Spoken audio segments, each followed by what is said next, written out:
Faut-il acheter vide ou déjà loué? C'est une question qu'on me pose énormément et je vais y répondre dans cette vidéo. Alors c'est parti!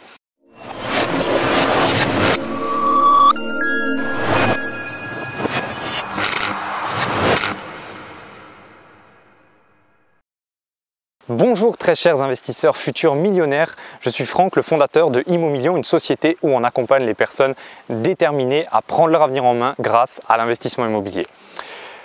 Avant de commencer, vous savez que vous pouvez vous abonner à cette chaîne YouTube en cliquant sur le bouton sous la vidéo, s'abonner et n'oubliez pas la petite cloche pour recevoir une notification dès qu'une nouvelle vidéo sortira.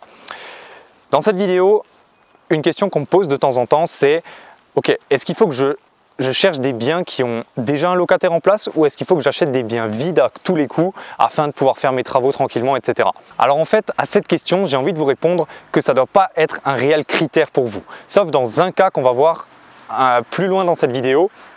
Mais autrement, il ne faut pas que vous vous imposiez ce critère en fait. Si vous vous imposez ce critère, vous allez, comment dire, vous mettre des œillères. Ok, il faut définir le type de bien qu'on va chercher, il faut définir la ville dans laquelle on va rechercher.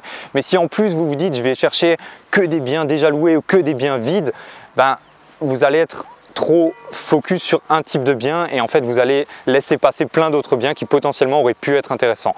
Donc il ne faut pas que ce soit un critère en soi. Par contre, dans le cas où le logement est déjà loué ou même s'il n'est pas loué, il faut que vous fassiez un avantage de cette situation. Qu'est-ce que ça veut dire? Admettons que le bien est loué, faites-en un avantage dans la négociation. C'est-à-dire, c'est un argument de plus pour faire baisser le prix éventuellement. Et vous le savez, les biens déjà loués se vendent moins cher. Ils se vendent en moyenne 10-15% moins cher.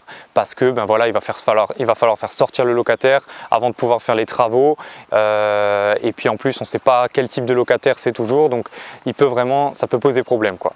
Pareil, si le bien est pas loué, faites-en un argument aussi. Voilà, vous dites, écoutez, il n'y a pas encore de locataire en place, je vais devoir trouver un locataire et tout.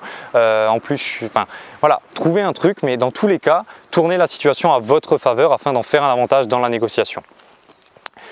Le cas où vraiment je vous invite à chercher des biens qui sont déjà loués, c'est le cas où vous vous retrouvez un petit peu bloqué par la banque. Qu'est-ce que je veux dire par là? Une banque, forcément, elle va être plus rassurée quand le bien est déjà loué.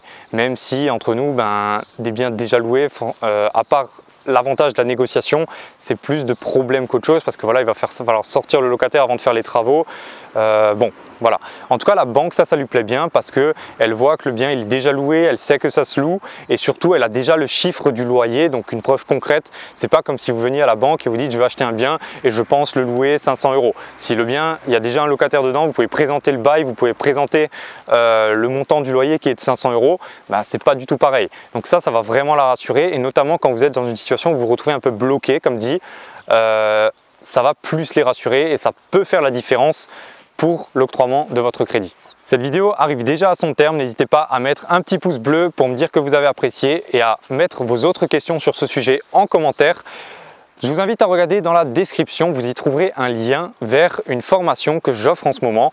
C'est une formation étape par étape de A à Z où je vous montre tout le système que j'applique qui est le système Arnato. Arnato, c'est quoi? C'est les différentes étapes, comme dit, de A à Z de l'investissement immobilier, donc analyse, recherche, négociation, achat, travaux et optimisation fiscale. C'est un gros contenu, il y a à peu près 1 heure de formation assez intensif. Allez voir dans la description, franchement ça vaut vraiment le coup, ça va vraiment vous apporter de la valeur. Donc on se retrouve dans cette formation et sinon je vous dis à la prochaine pour une autre vidéo. Ciao!